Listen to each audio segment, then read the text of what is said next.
We on the air? We are live. Guys, welcome to another episode of the SoFlo Sports Show. It's your co-host, 305 Sports Babe. Oh, you're the host. I'm the co-host. Co-host we're together. This is the whole thing. Yes. Host 305 Sports Babe with co-host Miami Lou from Dade. Whichever one. Whatever one you prefer to Louis follow. Dominguez, Lou from Dade. Lou. And you know, a lot of people don't know my real name. They don't. Don't. Your real name is Ashley. And, so back to me really quick. Since you have all the thunder, some people call me Big Lou. Big Lou, you're big fun guy. take on the gregarious guy that I am. But we are joined today and thrilled to be joined today by Big O, who is Big O. You're like a little Lou compared to the Big O. So Big O is the man, and I am thrilled to have him on, for us to have him on the show tonight, especially with all going on today with this 53-man roster. So much going on today. Obviously, we all know that teams had to make some really, really hard decisions, including the Miami Dolphins, and we'll get into that. But it's the day. It comes, and it's part of life, and we'll get into it. Some were shockers, some we kind of knew, and you move on from it. So some guys that I know you're going to talk about, the guys that were great in the community, not just on the field, but great in the community. So it's tough to see them head out. But look, the finality of today just pretty much means that the preseason is done. That much closer to the season. Put a bow on it. That's a wrap. And now all the focus is on getting ready for week 1 against Jacksonville and everything that commences thereafter. Definitely. So without further ado, let's bring in our buddy, the Big O. Big O in the house. Hello. Hey, howdy. Hope you all are doing well. Happy 53-man roster day.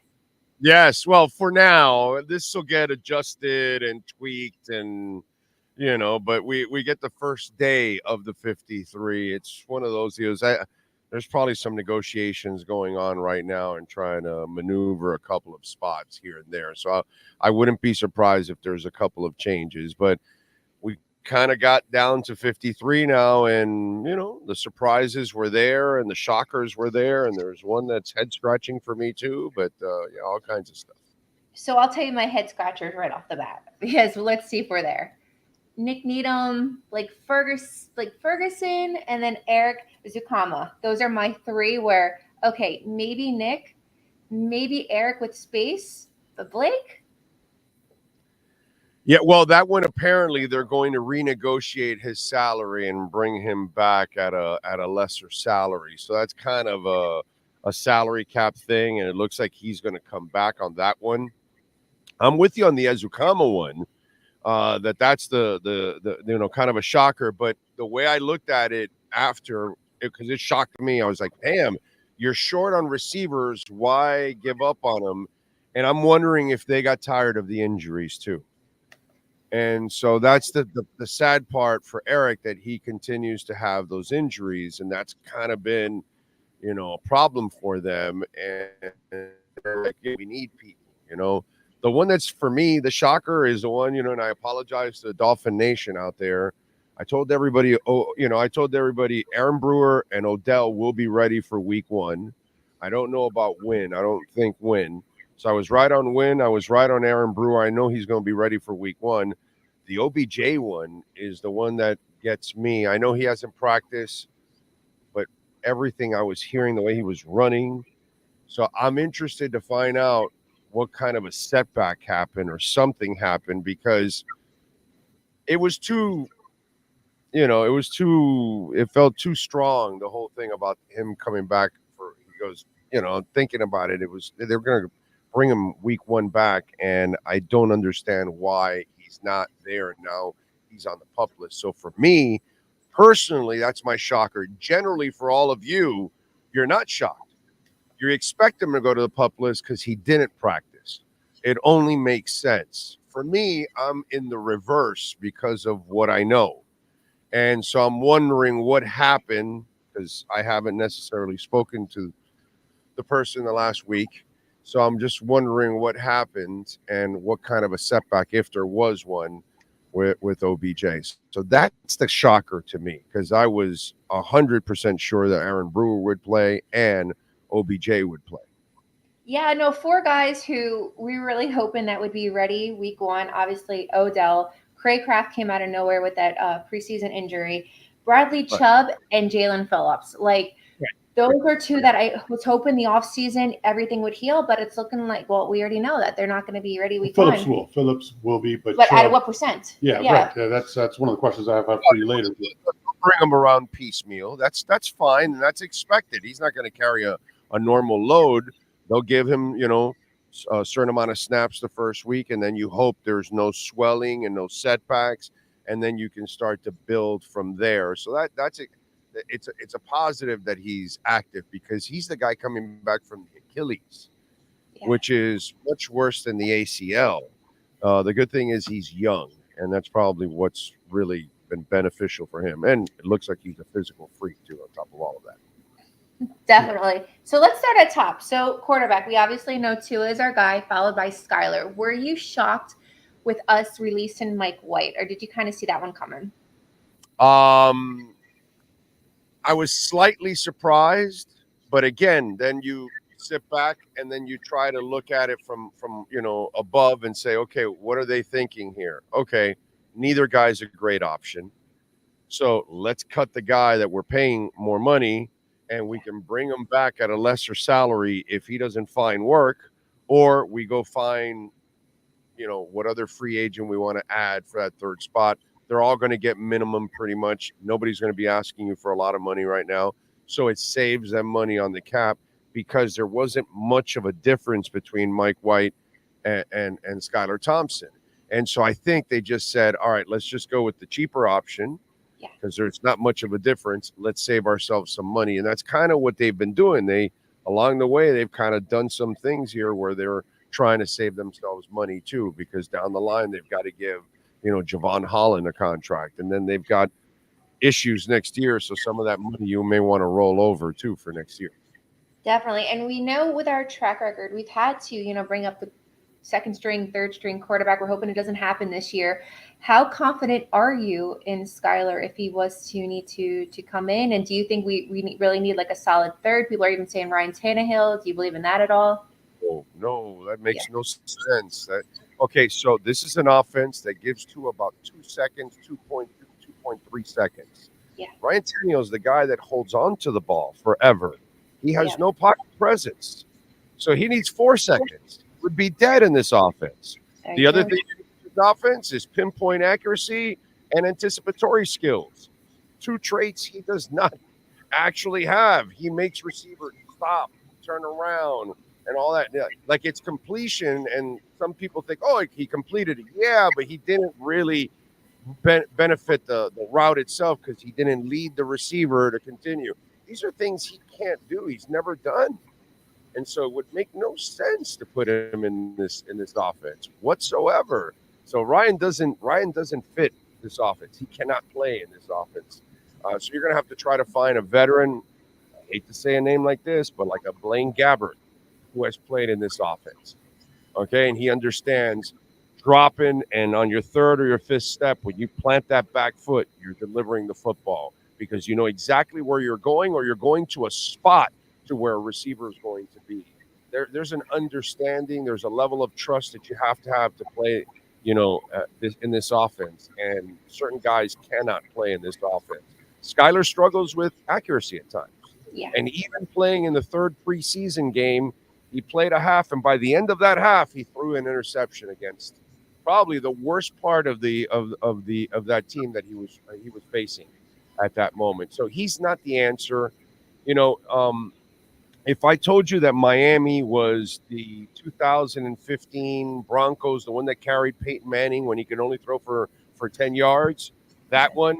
If it's the the Ravens from 2002 or whatever, and then the Bucks from 03 or 04, whatever it is, I'm probably getting the years mixed up or whatever, but you know what I'm talking about, those Ray Lewis teams and those Bucks teams. If you tell me that it's the early 70s and you tell me it's a generational team, then I can tell you can probably get by with Skyler. He only has to complete a couple passes, hand it off to a dominant running game, an offensive line that will keep him clean for 3.5 seconds. You tell me that you have the Dallas Cowboys mid-90s line, and then we're good. You can get by, but that's not who the Dolphins are. The Dolphins need an elite quarterback. I don't care if you Tua haters out there or whatever. He's elite. Okay? He's elite. He's special. He can do things and put the ball in places that most guys can't do. So he is special.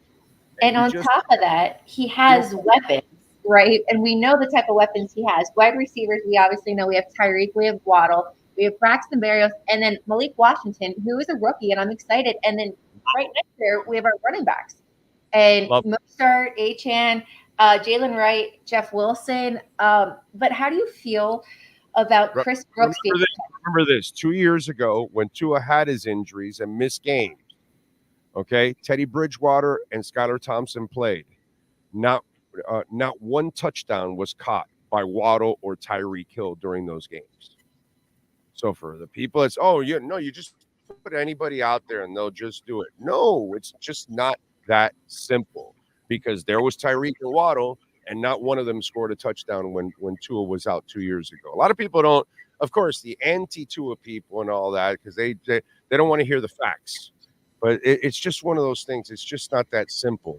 He makes it look easy because he's a great passer. No, definitely. So running backs, obviously, my favorite player on the team is Raheem Mostert. Super excited to see him this year. Obviously, Achane is franchise record last year for touchdowns. I mean, Raheem, as long as he stays healthy, he does the job. We also, with Achane and stuff. But Chris Brooks, that was another one that was cut. We're surprised on that one. You kind of figured that was going to come. All right, Ashley, Lou, are we talking about, hey, we're done with injuries? Here he busts out that run, and then now he's in a boot. Yeah. And Kama comes back from an injury, and he has a shot, and then he gets injured again. We don't have time for this. We're moving on. Jeff Wilson is a tough guy. He's not as talented. He doesn't have the upside of Chris Brooks. I'm totally with you, Ashley. I thought Brooks would make it over Wilson. Now, they did guarantee 3/4 of Wilson's salary. I thought that was more as an insurance policy, like, negotiations with the agent. Hey, we got some options. You're not really going to keep our guy. Hey, listen, we'll guarantee you 3/4 of his salary. You stay with us, and, you never know. We think he's got a chance to make the roster. And sure enough, Chris Brooks' availability issues cost him. And I think that's what cost Eric Ezukama. And they got to a point where they said, we just can't do this anymore. We've given these guys a lot of chances. I'll tell you, the one I'm kind of shocked is Tanner Conner. I'm shocked that he's on the roster right now, actually. That one surprised me, to be quite honest. I don't think it was impressive enough, but I'll give you a little thing that my mind is working. Tanner Conner's a former wide receiver. He runs like a deer. He's been in the offense now for a couple of years. You just wonder your shortage on wide receivers. Are you going to use Tanner Conner out there a little bit if you have to? Could he be the extra wide receiver? Could he be the reason why you kept him as another tight end? Just a thought. That's one of the things that I'm thinking, because he can run as fast as not Tyreek and Waddle, but I'm telling you, he's fast. He is impressive out in the open field, so he could cause issues. And with the real tight end that you have now, and Jonnu Smith, and really Julian Hill has elevated his game. He really feels comfortable now. I really love the tight end room for the Dolphins right now. I'm so glad you just brought that up, because that was my next question with Durham Smythe and everything, having 4 tight ends, and we know that Mike McDaniel really hasn't used our tight ends, so for him to keep 4, I found that to be very, very interesting. So you feel that maybe we'll be able to use them more in the offense this year? Oh, no, it's not. No, Jonnu will be featured not used, featured. If you're a fantasy player out there, my prediction is Jonnu Smith will be a top 5 fantasy tight end this year. Love it. Yeah. I think he's going to squeeze into that number 5 spot, because they're going to use him running. They're using him on screens, and they're using him in all the routes. From downfield, work in the middle of the field, crossers, everything. He does it all. And there's a conscious effort to get him involved. So I think you're going to see the tight end, and I think you're going to see Julian Hill involved more. I think Smythe actually drops down to becoming more of a blocking guy. And he'll be out there like the fourth guy or the fifth guy in some set where you're so worried about all the weapons that Smythe will sneak out all by himself and they'll just, toss him a touch. I can see that with Smythe because there's so much talent. You're going to be worried about Tyreek and Waddle and Jonnu Smith and some fast back coming out of the backfield that you're just like, one of those type of moments that Tua can make a quick decision. I can see Smythe, cashing in. But I think Julian Hill has really elevated his game because he brings a physicality to the blocking, and then he really has much better pass catching skills than Durham Smythe. So let's switch to the I just want to harp on the offense. Jonnu Smith, we were at training camp.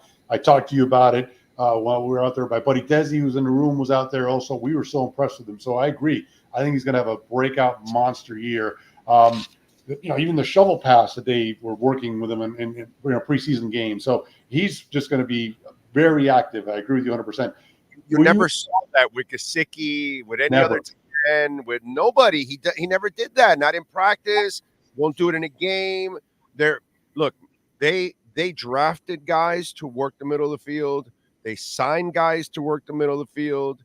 They drafted they've signed tight ends to work the middle of the field.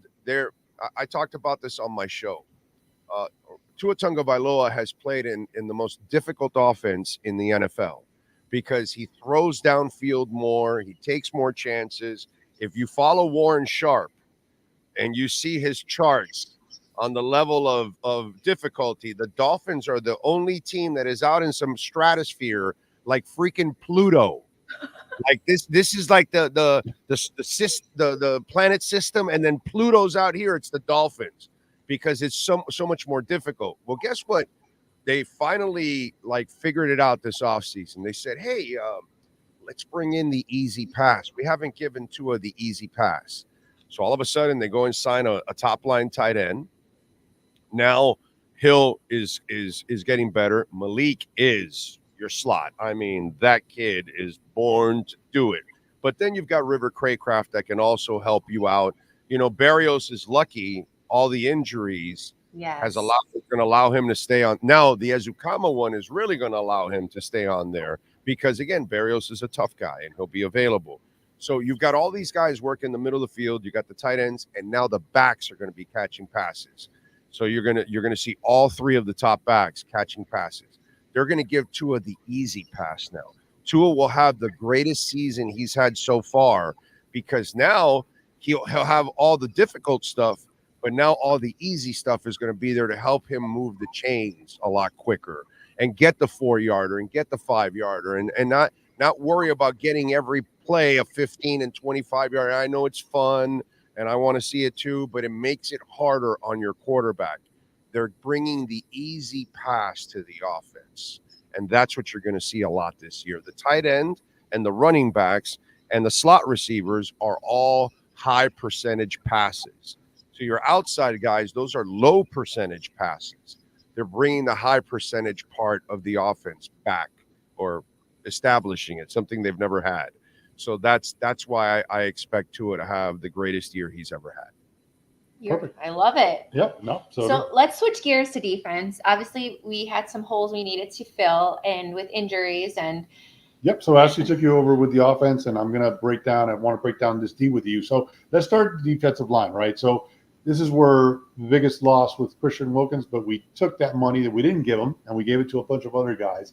It's Zach Zeeler's, Zach Zeeler's going to be the main guy on that D line with a bunch of guys that are, relatively new and looking for their spot. Are you comfortable with Zach Zeeler being the main guy there and having a solidified, front line there on the defensive line?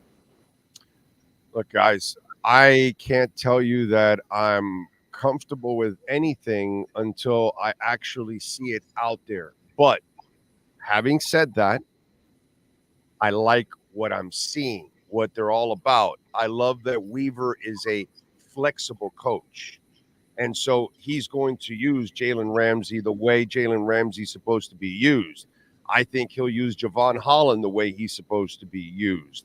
And so I think that because he's going to have a rotation of players and he's going to attack in different ways, I think that helps. That's why you're watching Kohu, made a quick transition and was looking good. You start looking at the young guys. Hey man, Channing Tindall made the team. God bless him. Sometimes we have to understand that it's not the player, it's the environment. Tua had a guy that was sabotaging him for 2 years, and yet he still won more than he lost, threw more touchdowns and interceptions. But the guy wasn't helping him. He wasn't trying to help him. You know what I mean? That's not an environment. Austin Jackson didn't have anybody to really teach him how to play the offensive line. Now he's got it, and look, he's become a starting right tackle. Tua is been in the MVP talk for 2 years. Channing Tindall, Weaver has reached him. Kohu looks comfortable. In comes Storm Duck. The old geezer last year just didn't want to work with young people. Think about it. Javon Holland, Kohu, what's called the Brandon Jones that we lost last in the offseason. A lot of these young guys struggled with this guy, and because he didn't have time for you, he didn't give a shit. Sorry for the language.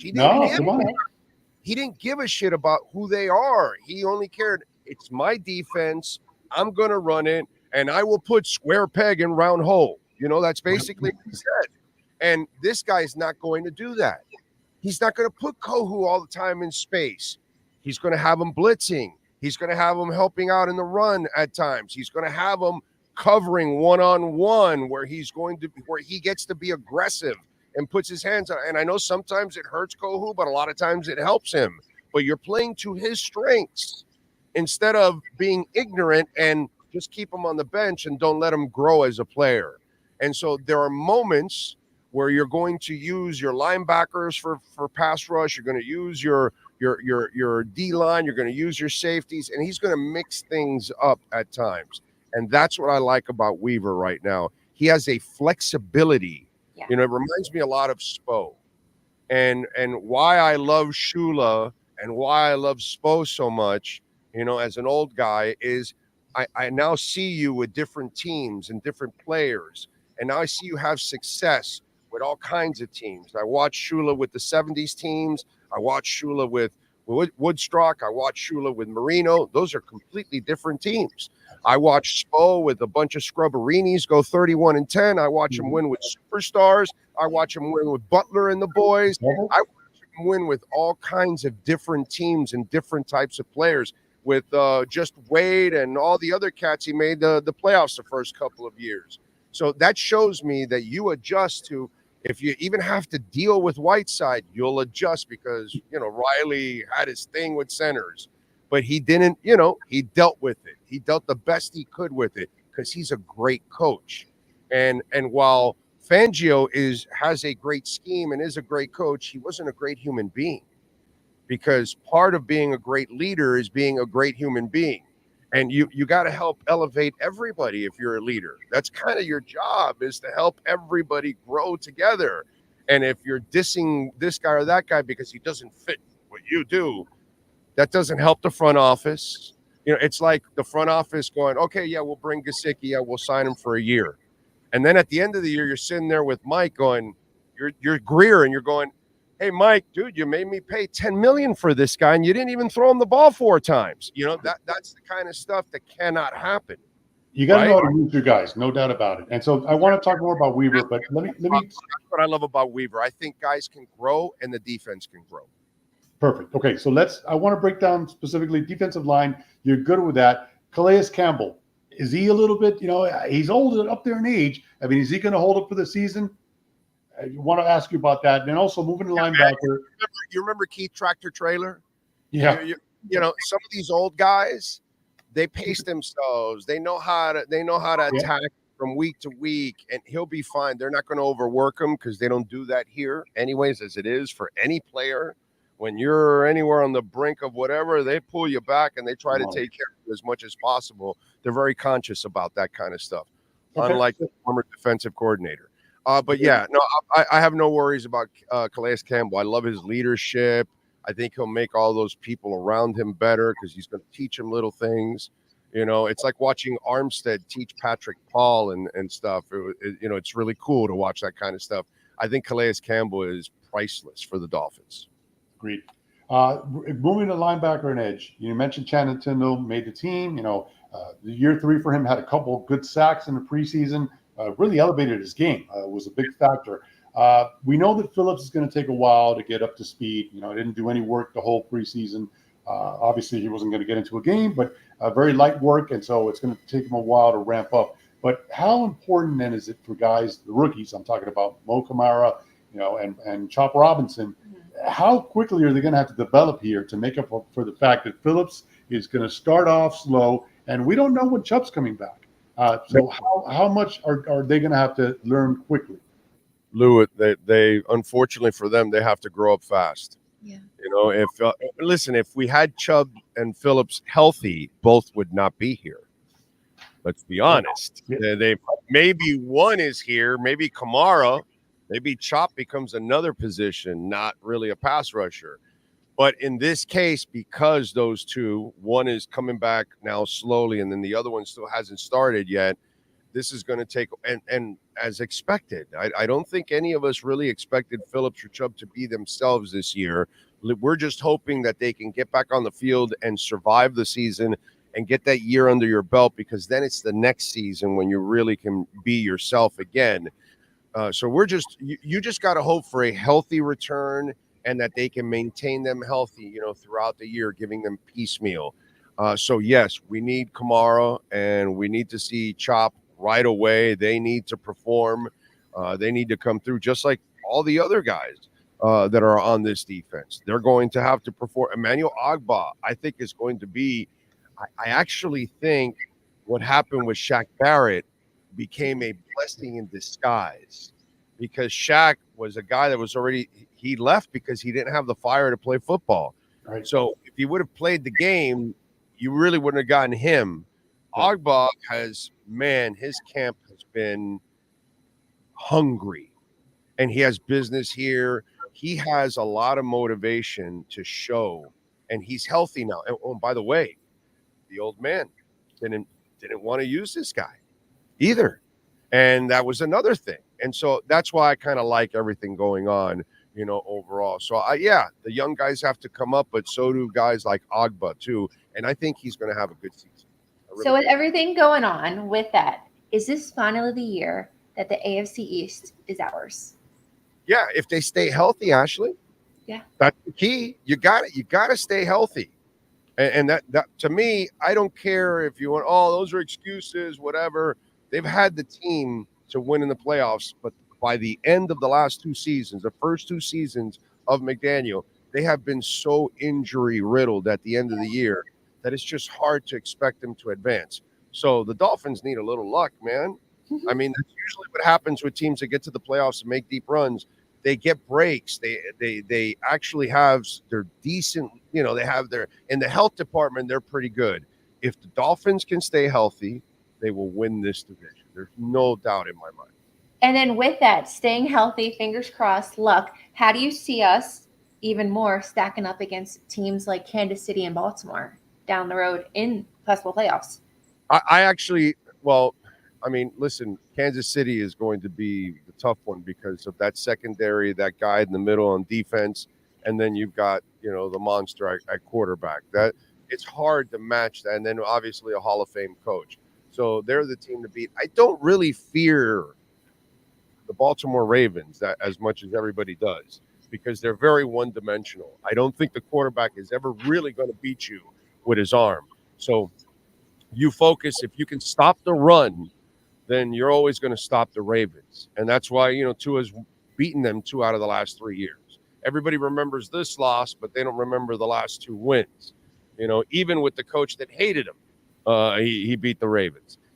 So I think this team just needs to stay healthy. And if they're healthy enough, then they've got the team overall. And then, by the way, the other caveat is Mike McDaniel has to be a better game day coach. It's kind of, there's a theme this year for both the Canes and the Dolphins.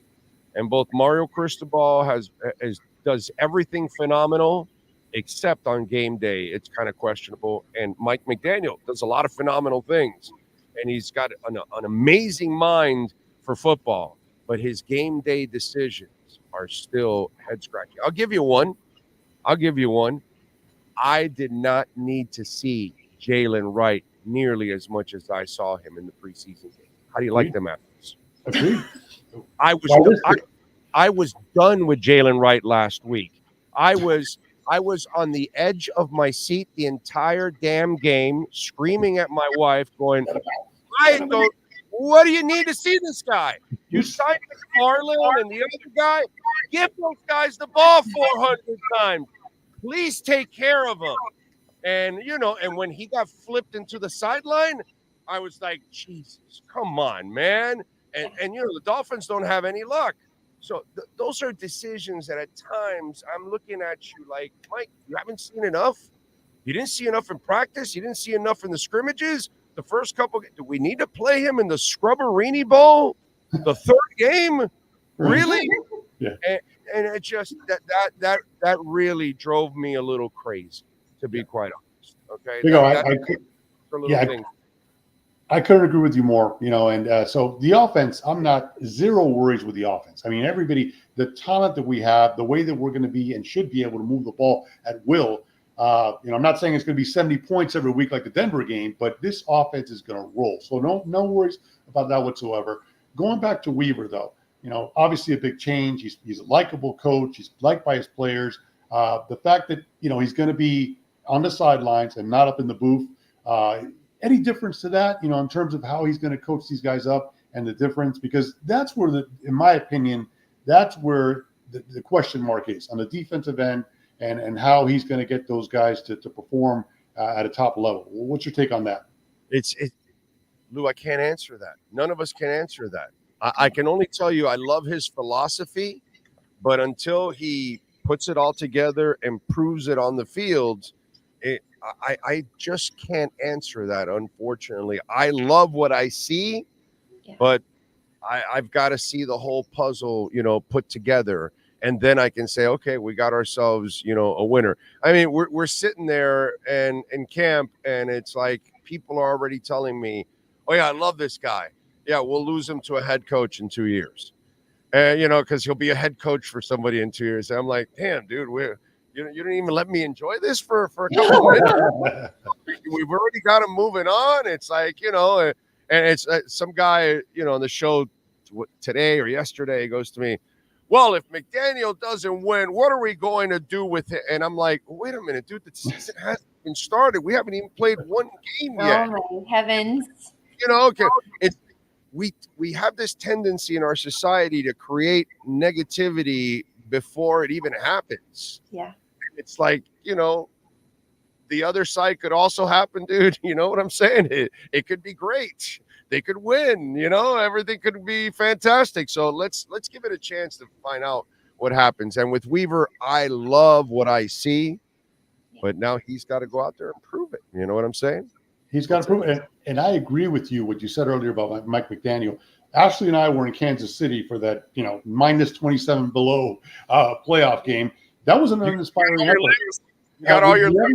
I got all 10 fingers. Yeah, He's good. He's missing like 2 toes, but that's fine. I mean, I'm back all whole though. But listen, that was an uninspiring effort. I know there was injuries, but those injuries mostly on the defensive side of the football. We were, down 16 points in that game and huddling up. There was no sense of urgency in that game. And then going back to the playoff game the previous year with Skylar Thompson, we had the lead in that game, and Mike McDaniel's throwing out of his own end zone on 3rd and 19.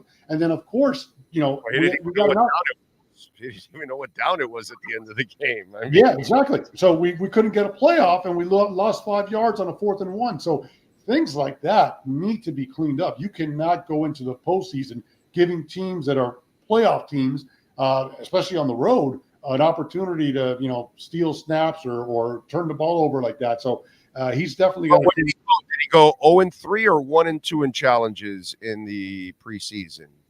I think it was 0-3. Yeah, right. I think it might have been 0-3. And these are things that he's got to clean up. And he's got, I don't know who it is, but whoever it is doesn't do a very good job there, because the Dolphins don't win challenges. And he does have a game manager, too, to help him with decisions. In fact, there's probably 2 people now tied to that, and so we'll see what happens. But you've got to be exceptional in those moments if you're a coach. There's too much on the line, and that's one area that he needs in order to be a complete coach. Talking about another coach down here that needs to figure it out going into his third year here, obviously, is Mario Cristobal. Our Canes head up to Gainesville this week, up 95 Turnpike, whatever way you get up there, for a big showdown against the FloridaGators. This is a great matchup. It's a heated matchup. You've been to the swamp, right?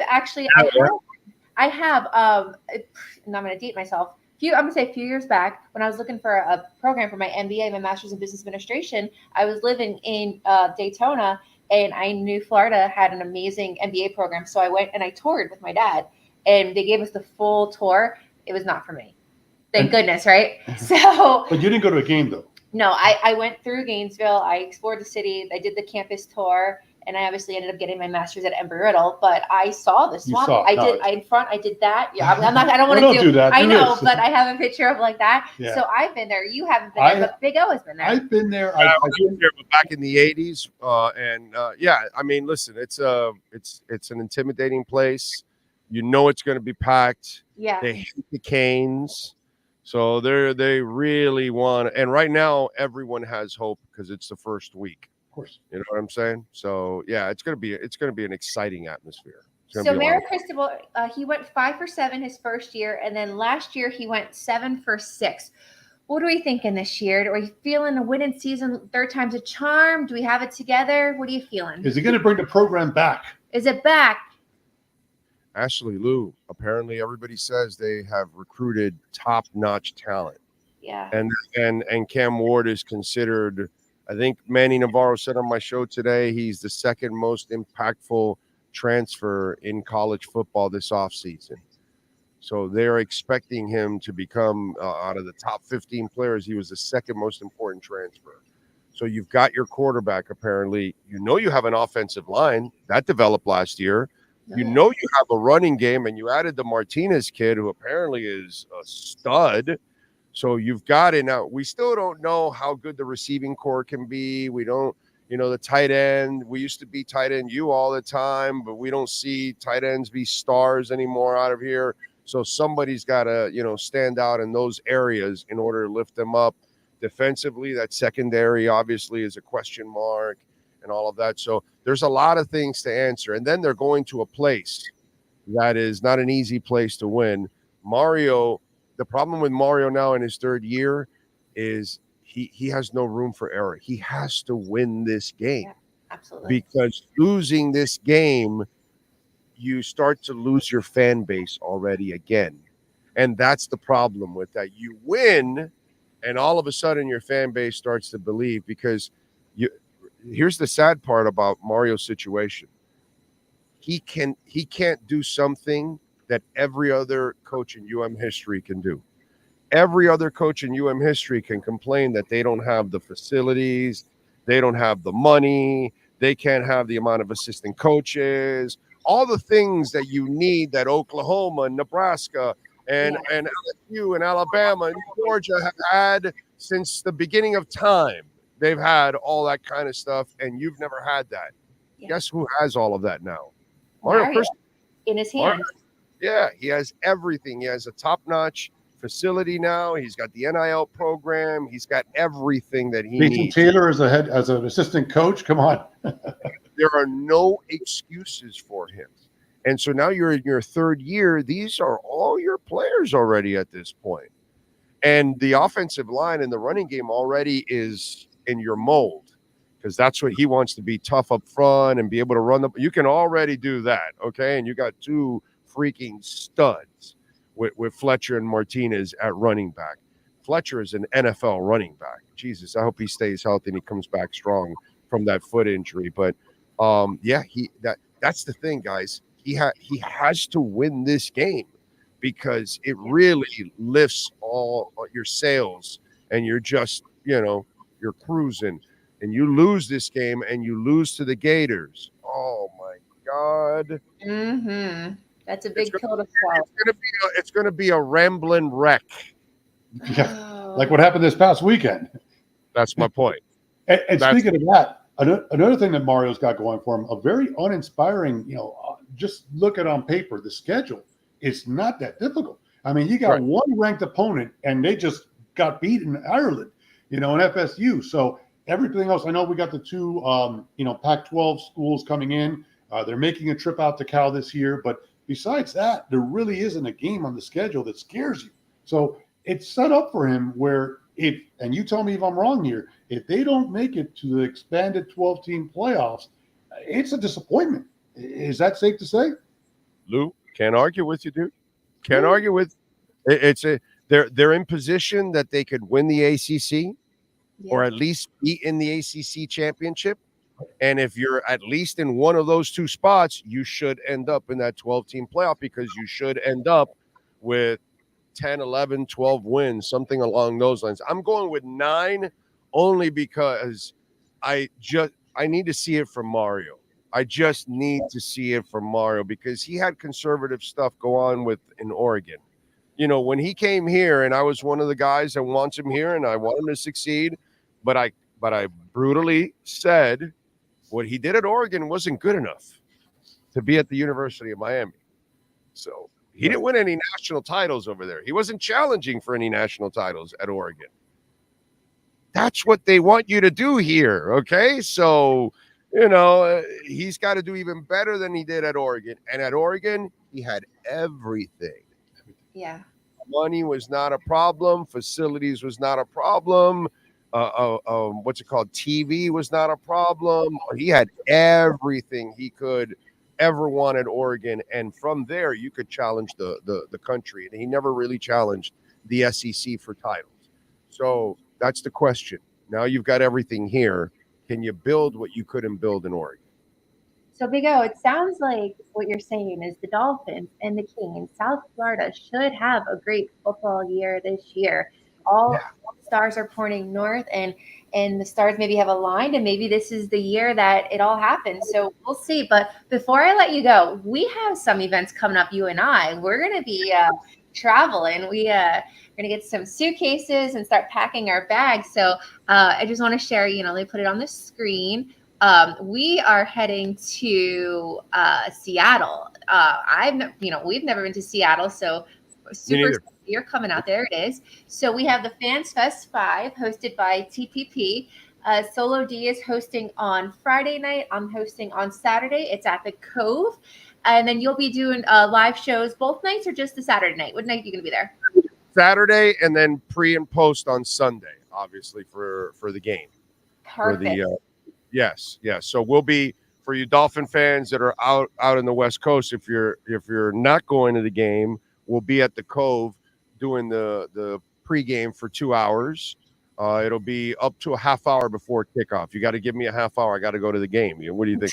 I'm not and then we're probably going to leave like the end of the third quarter to beat the rush out. And I'll just be watching on my phone, I guess, on the way, because I got to get back to do the post-game show when the game, is over. So looking forward to it. It's going to be a lot of fun. Looking forward to having you on the show, obviously, Lou. You guys can join us and have some fun and get Solo D on and talk some Dolphins. And it's cool because it'll be a way of showing Dolphin fans around the world, the atmosphere that we're creating in different parts on the road. So it's pretty cool. Yeah, it's a huge crowd going up there. Every day, more and more people say, I'm going to Seattle. And, you figure Seattle is on the other side of the country. So the furthest you can go in football. Yeah. So we're going to have a huge presence. And then a few weeks later. Well, can I just say something about Seattle really quick? So Seattle, obviously. Destination Seattle. That's the thing. You know what I mean? Yeah. I know we got some things that we're probably planning. I know we want to visit Jimi Hendrix, the late, great Jimi Hendrix, the best guitarist to ever do it, right? We want to check out. Dude, Bruce Lee is buried there. I did not know that. Look at that. 2 for 1. It's a 2 for 1. I had no idea that Bruce Lee was buried in Seattle. I gotta pay respects. We definitely got to do that. And we talked about the swamp earlier. Seattle has got. That's one of the toughest, loudest environments ever. I'm super excited. Going to be excited to see that. Of course, Seattle also the last at the old Kingdom, but the last playoff win for Dan Marino, the last win period for Dan Marino. our last road playoff victory against Seattle. So, excited to get back out there and check out the beautiful city and hopefully walk out of there with a win. I'm excited to also go to Pike's Place Marketplace, do some shopping, going to see a Seattle Mariners game. We're going to have a great time out there. And then, I'm actually staying the first night at Pike's Place. Nice. Because our Airbnb doesn't kick in till Friday, but because I'm going up there early to see Paul Weller, I got on Thursday night. I got a hotel for one night, and I'm at Pike's Place because the Moore Theater, I believe, is there in Pike's Place. So apparently that's like a really cool area. Yeah, it's awesome. Yeah. And then Travis Wingfield gave me some tips because he's a Seattle kid. Perfect. And then a few weeks later, we go to Indianapolis to take on the Colts.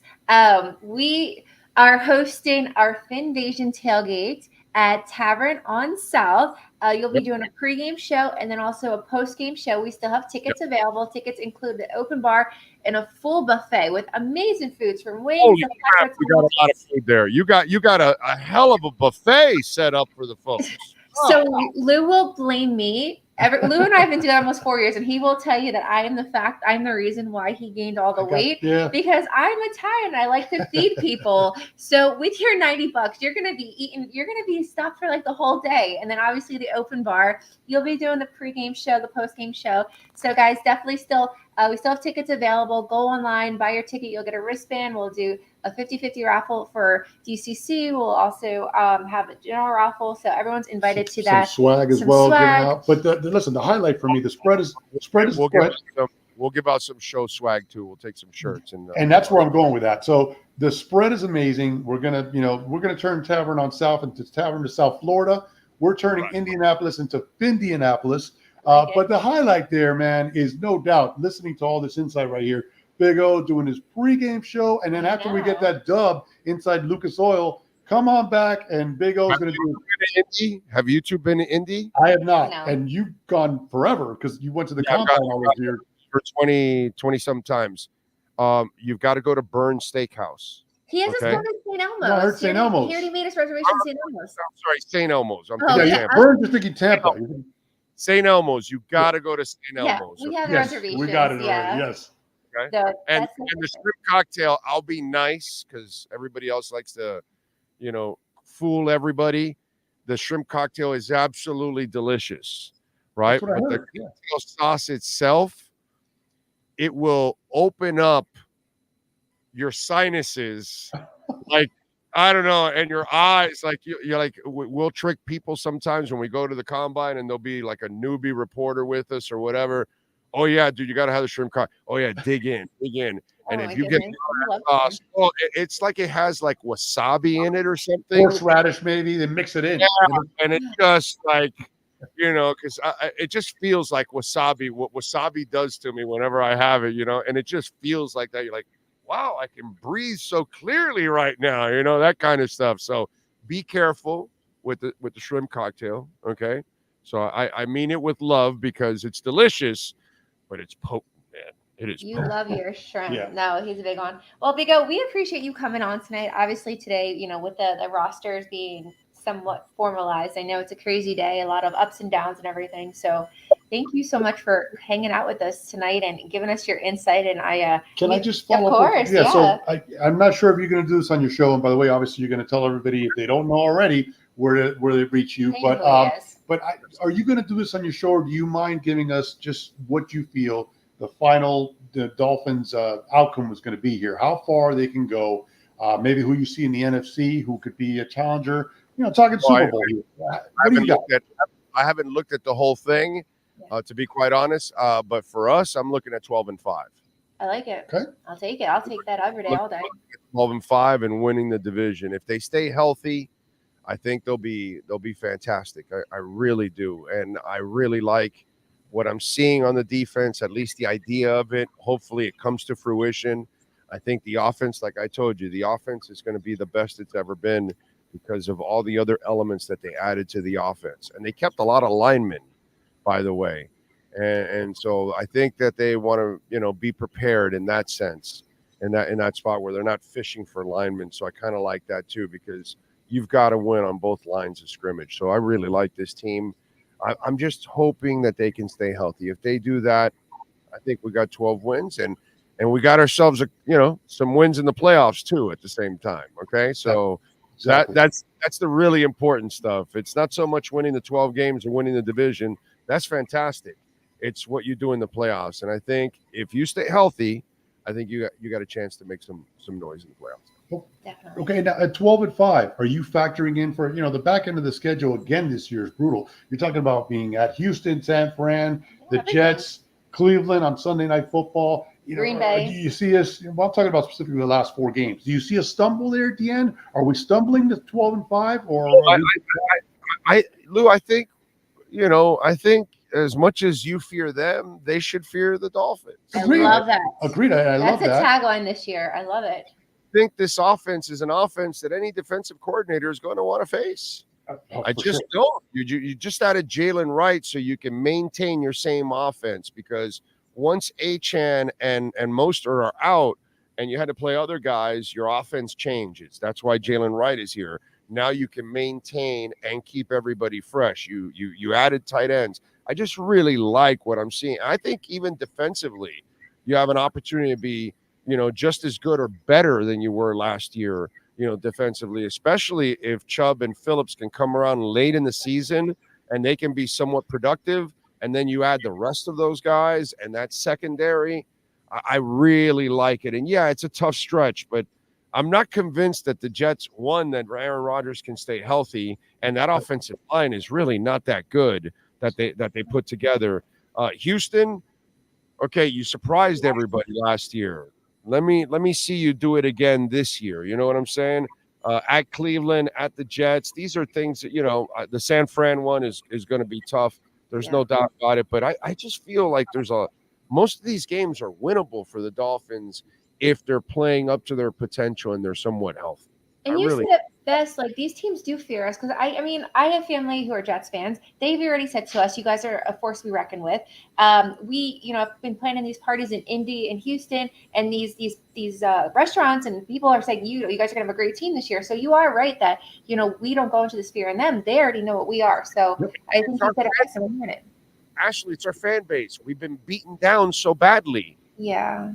And we live on all the blunders and the disappointments of the past and all that. And I keep telling Dolphin fans, okay, so wait a minute. So let's go over the last 25 years. When did you make the playoffs 3 years in a row? Oh, that doesn't exist. Well, actually, it does. If you do it this year, you've made it 3 years in a row. So all of a sudden now, tell me that's not better than what's happened before. Now, I know you got to start winning in the playoffs. Maybe, if, like I said, you stay healthy, you start winning. Okay, so in the last 25 years, post-Marino, when was the last time your quarterback was in the MVP race the last 2 years? Oh, try never? What? Yeah, okay. So, when did you last have the most dominant receivers in the NFL? Oh, again, when I was a kid. I don't understand this. You have one of the best offensive minds. He's not a great game day coach yet. You have one of the best offensive minds in the NFL right now. You have an owner that will spend and do whatever it takes to win. You watch the Marlins. They don't even have food stamps. Okay? And Stephen Ross doesn't flinch for anything. Anything whatsoever. The guy built a hospital on his property. I mean, Jesus Christ. Oh, we need grass. Buy the damn company. What? Yeah. This is insanity. And so I just don't understand the negativity. I know where it's coming from because of the pain that we've suffered. But I see a lot of positives growing here. We have one of the best front offices in the NFL. I agree. Okay, outside of Howie in Philadelphia, who has done a marvelous job for a long time, and you give people props when they deserve it. The guy he's a monster, and give him credit. But Greer, McKenzie, and Allen, they're top 5. And I don't know. I'm sorry. Last 25 years, when you have a top 5 front office, I can just go on and keep talking about the superlatives that are going on and developing for this team. And I just don't know. Your running back scored 20 touchdowns. The hell is wrong with you people? I mean, it's just I don't get this. I really don't get this negativity right now. I've ripped the team for many years when they were incompetent. I don't see incompetence right now. I kind of see a lot of bad luck, and then I got a young coach that needs to grow. That's kind of what I see. It's just kind of like it's like the Tua thing. Poor kid gets into the league with a broken hip. Yeah. He's got to heal up in his rookie season. He's 9 months removed from surgery, and he's got a saboteur coaching him. Then he suffers all these injuries, and he has to figure out his body, so he puts weight on as an armor. Now he figures that he uses muscle instead so he can maintain flexibility and have agility. So these are things that he's learning along the way. It doesn't happen overnight. And sometimes you're not gifted the perfect situation like Ben Roethlisberger or Tom Brady, where you step into a made team and, hey, kid, just don't screw it up for us. Just make a couple. That's not Tua's situation. He got into the worst team with the worst situation, and he had to grow from that. And we just don't have patience, and we just don't let people grow. Look at this kid, the linebacker, 41, the third rounder, that just made the team. What's his name? Channing Tindall. Channing Tindall. Yeah. Young man did not have the environment to grow. He has the environment now. It's growing. Ladies and gentlemen, we have to be patient sometimes. And we have to also give the benefit of the doubt when we actually see something positive. And right now, it's the most positive thing I've seen for over a quarter century. I would go even as far back to Shula. I'm not even going to go in the Jimmy Johnson era because he just really didn't do enough to get it over the hump. This, to me, is the most exciting time to be a Dolphins football fan, and I don't understand the negative. You just gave me the goosebumps, Big O. Oh my gosh, I'm pumped. It's week 1 tomorrow. Let's go. I'm ready. Oh my goodness, no, we have a few more weeks. Well, Big O, we appreciate you coming on. Like I said, today is obviously a big day, and we have, as we mentioned before, some really cool fan events coming up. I'm so excited to host them with you, and it's to meet our fans on the road and to bring everybody together. I know that's a big part of me and you as well, to really bring them all together. So everyone knows who you are. Just let them know where they can find you if they want to, your show and everything. Well, Twitter, Big O Show, always there. And then obviously on YouTube, Big O Radio Show. You can find us there. We're on practically every day at 10 a.m. Tomorrow we'll be on at 11 a.m. from Canesware. But most of the time, 10 a.m. You can catch us and then catch us on demand. And Sean Stanley does a great job, and he cuts up the show, and you can catch us audio wherever you download your podcast on every platform. Pretty much you can find us there, and we would appreciate a follow and a subscribe. Thank you. You guys heard it, so be sure to like and subscribe Big O Show. And he's the voice of the fan. He's been doing it for, and this, he's one of the best. 34 years. Yes. 34 years. You said he is the man. 1989, right? No, 91. 91. 91. Okay, close. 91 was my first year. So yes, right. 30, well, that's a long time this ago. is my 4th year. Crazy. All right. Well, you have a good night, and we will see. We're really gonna see you real soon. I like to say that. Instead of like somebody who we won't see real soon, I'll see you real soon. Lots of times. You guys be great. Appreciate you. Yeah, catch you later. Care. Thank you. That was awesome, dude. I mean, Big O. We're going to the Super Bowl. We're going to our. He's got us feeling that way because he exudes confidence, but he also tells it like it is. And he mentioned that at the end that for years the team was down in the dumps, and now that time has turned, and we're on the rise right now. We still got to prove it. We got to win down the stretch. We're gonna have to win playoff games in January and tough games at that, but we are trending in the right direction, and we cannot wait till this season to start. It's a quick season, right? Opening, we're playing the Jaguars week 1 on Sunday, and then 4 days later, division rival, a team that punched us in the gut last year and won division on our home field. They're right back at it on a Thursday night game. So it's just we're being shot out of a cannon. And then we go to the West Coast to Seattle. It's like nonstop. So it's a lot of moving pieces, but I'm confident that it's going to be a great season, and I look forward to it. I agree. And so again, follow Big O if you haven't already. Everybody at this point knows who he is. Please give him a follow. He's amazing. Also, please give us a follow. Definitely like and subscribe to the show. There's a lot of people in the room right now. If you could give us a like, goes a long way. Obviously, it's completely free to subscribe to the show, like the show. We put a lot of hard work into it. We're getting married in a couple of weeks, 28 days to be exact. But yeah, we do our research and put in the time. What's his getting married have to do with anything? He just wanted to slide that in there. What I'm saying is that we got a lot going on in our own lives, but we take the time to interact with everyone, and we love to give our opinions and get your opinions. Yeah. And so it's important. It goes a long way. So definitely. We all in Dolphins community need to support each other because we're all doing it for the love of our team, team that we love so much that we travel on the road to see them, even in frigid conditions. So, get a chance, definitely like and subscribe. Goes a long way. And you want to talk about some of the things that we got coming up as well? Yeah, so obviously Big O and I discussed, with TPP, we have our Fans Fest 5 coming up in Seattle. I'll throw that up one more time on that. And then we have a trip to Indianapolis where we have the tailgate, full packages. Although we are running out of tickets for the Spins Fan Social, we do have tickets left for the tailgate.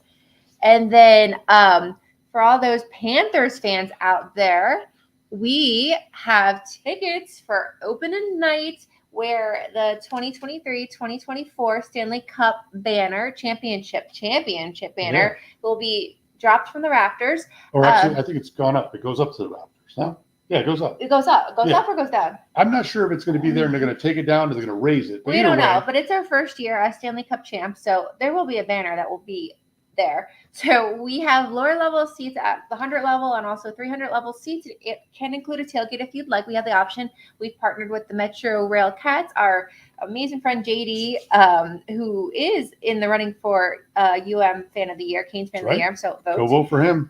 So we do have limited tickets left for the Panthers game. So be sure to go to 305sportstravel.com to secure those as well. Yep. And that's it's going to be, if you want to be at a game this year, obviously the playoffs, when they go to the Defender Championship, will be amazing. But regular season game, this is the game you want to be at, against the rival Bruins, who have to sit there, by the way, and watch that banner go up. So it's going to be a real special night. I saw that they did their center ice. I don't know if you saw it or not. Yeah. They brought, last year was the 30th anniversary, so they had the original Panther clawing out at center ice, but they brought back the current logo with the shield, but they also made it all in red, and then they put it looks like if you're looking up from the stands and looking down, it looks like the logo is inside the Stanley Cup. It looks cool, yeah. The cup, so it's super cool. I can't wait to see it in person. So again, if you're going to go to a game this year, that's the game you want to be at. No, definitely. I would love a repeat Stanley Cup. I don't want to be greedy, but just saying. Other news real quick. Congratulations to Lake Mary for winning the Little League World Series. Lake Mary, if you guys don't know, it's far from us. It's about 3.5 hours. It's outside of Orlando, but super cool to see them win the Little League World Series.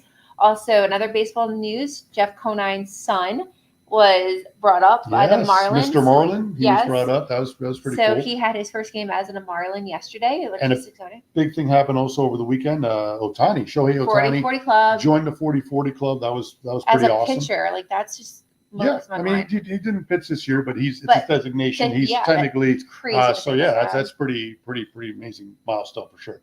I know you've got thanks for tuning into this show. We're going to wrap it up here soon. But next week's show, you are not going to want to miss, because if you have purchased a square, we still have a couple left, but we have squares for the first 2 games of the year. We're doing for the defending champion Chiefs versus the Ravens. That's on Thursday Night Football. And then we are doing the very next night is the Packers and the Eagles. And that game is from Brazil. So we have a couple of boxes still left to be had. And basically $20 gets you a box in each game. So give an example. So Desi's in the room. Desi has he has a few boxes, but one of his boxes is box number 5. So he has box number 5 here and also for here. So for a $20 contribution that you'll talk about, you get 2 boxes for you get 1 box for each game. 2 boxes total, 1 box for each game. Yeah. We will be doing a live drawing on next week's show. Next Tuesday, day after Labor Day, we will be doing a live drawing for those numbers so you can know where you stand. You have 8 chances to win because it's 4 quarters in each game. Basically, the drawing is going to give you an opportunity to see where your numbers land. The payout will be $160 per quarter and then $200 for the 4th or final score.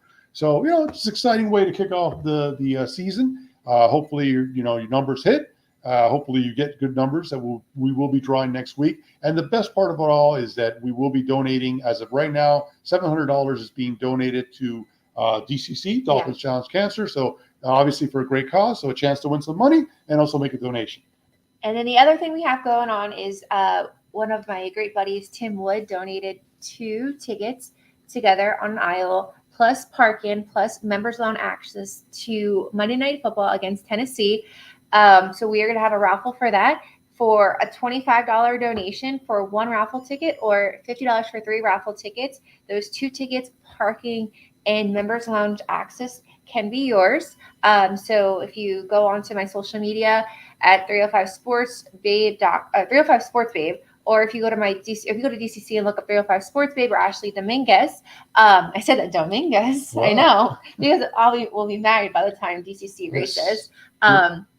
So either look up 305 Sports Babe or Ashley Dominguez. If you make at least a $25 contribution or $50 for 3 tickets, you will be entered into the raffle. So somebody will win 2 Monday Night Football Tennessee Dolphin tickets with parking and members on access. So a lot going on. We're going to do this all next week on the Tuesday show, the day after Labor Day. Yep. So big show next week, and we will be getting. We didn't really go into it with Big O because we will be giving our predictions. So that'd be a long show. You're going to have to stay tuned because we're going to do the raffles. There's 2 different sets of numbers we have to pull, plus the raffle for the tickets. So in between those raffle, the drawings, we will be giving you our predictions, what we see the Dolphins doing, how far they will go, their actual record, and who's going to come out of the NFC. So we will be giving you those, and we obviously want your takes and your opinions. And going back to that raffle for the Tennessee Monday Night Football game, it's a great value. I actually had a couple of coworkers that bought, they split. So they said, hey, I'll put $1,250, you put $1,250. We got an entry.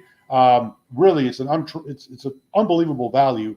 Not just the tickets to the game and the parking, but that members lounge is a tremendous spot if you've never been. Real cool place to post up pre-game, halftime, and post-game. But even the parking alone, parking's at a premium this year, so you can't even get parking for $25, and you figure $25. You can't get parking for $250. It's so bad. So it's so crazy that orange parking. So, guys, the next episode is going to be very, very, very interesting and fun. So be sure to tune in next Tuesday at 8 p.m. 8 p.m. Is it 8 p.m. or 7:30? No, 8 p.m. I like 8. Okay. All right. So there you have it. 8 p.m. next week. It's the final. This is the final week before NFL starts. Thursday football starts. So. That's right. So that's why we're going to draw those numbers as we get close to the game. Looking forward to seeing you guys next week. And we are so excited and looking forward to the season kicking off. We got a lot of stuff, a lot of fun stuff planned this year, and a lot of stuff. It's so much stuff. We hope the year ends in New Orleans. That's all I'm going to say. That's what we're looking for. Also, just real quick, 2 things. Opening weekend on September 7th. If you guys are in town, we have a beach bash going on, TPP Beach Bash at Fort Lauderdale Beach, starting at 8 p.m. And then 8 a.m. Sorry. 8 a.m. Yes. Early. 8, no, don't show up at 8 p.m. We will 8 a.m. 8 a.m. at Fort Lauderdale Beach in front of Bo's Beach.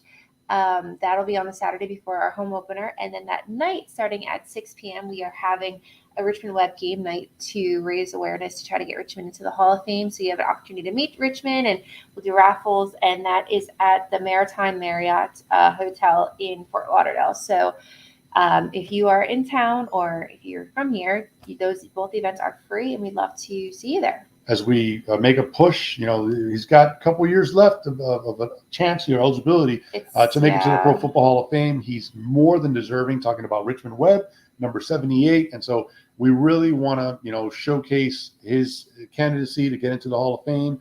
And, the events that Ashley just mentioned are a great way to do that.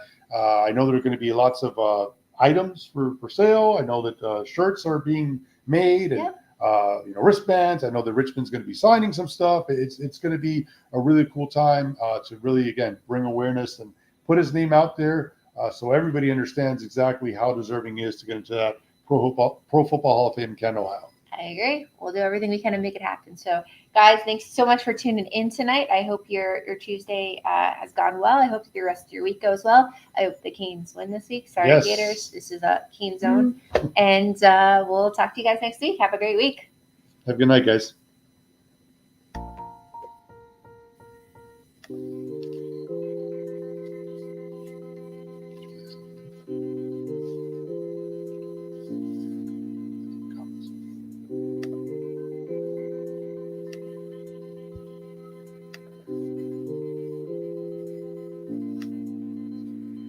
We tried.